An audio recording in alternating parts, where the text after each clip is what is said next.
আসসালামু আলাইকুম।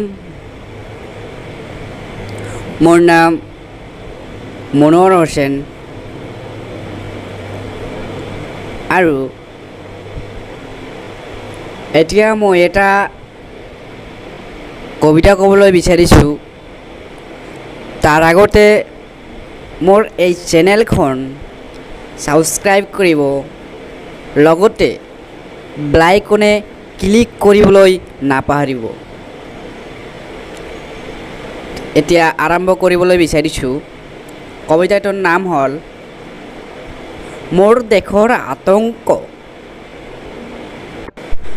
ক'ত হেৰাই গ'ল মানুহৰ সেই নিখণ্ড কোমল হাঁহি, দিনে দিনে ক'ত যে হয় বিস্ফোৰণ, দূৰ দূৰান্তৰ অগ্ৰপন্থীৰ আতংক আহি, তাতে কিমান নিৰহ লোকৰ যায় যে জীৱন বলি।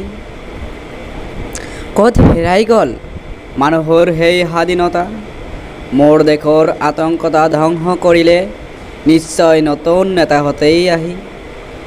সিহঁতেই যেন দেশৰ আতংকতা, ক'ত হেৰাই গ'ল মানুহৰ সেই আশাৰ স্বপ্ন, এতিয়া মানুহে দেখে অকল আতংক, দেশত মৃত্যুৰ স্বপ্ন। জ্যোতিষীয় দি গ'ল আতংক বৰা বাণী, 4 বছৰৰ মূৰত বোলে আতংকিত দেশ হ'ব ধ্বংস, দেশৰ সকলোৰে হ'ব মৃত্যু।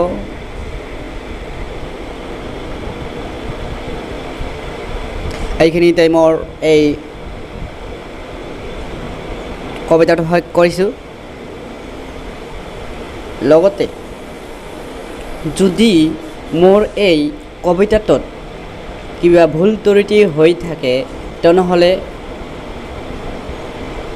ক্ষমা যাচিলোঁ, কিয়নো মই ইমান কবিতাত পাৰত নহয়ও যদি অলপ চলপ লিখিবলৈ মনৰ ইচ্ছা জাগিছিল, লিখিছিলোঁ ফাৰ্ষ্ট টাইম। হয়তো কিবা ভুল হ'ব পাৰে আৰু কবিতাৰ ছন্দ মিল নাথাকিবও পাৰে, গতিকে আপোনালোকৰ ওচৰত ক্ষমা বিচাৰিছোঁ। আৰু লগতে আকৌ কৈ আছোঁ, মোৰ এই চেনেলটো ছাবস্ক্ৰাইব কৰিব আৰু লগতে বেল আইকনে ক্লিক কৰিব। খুদা হাফেজ।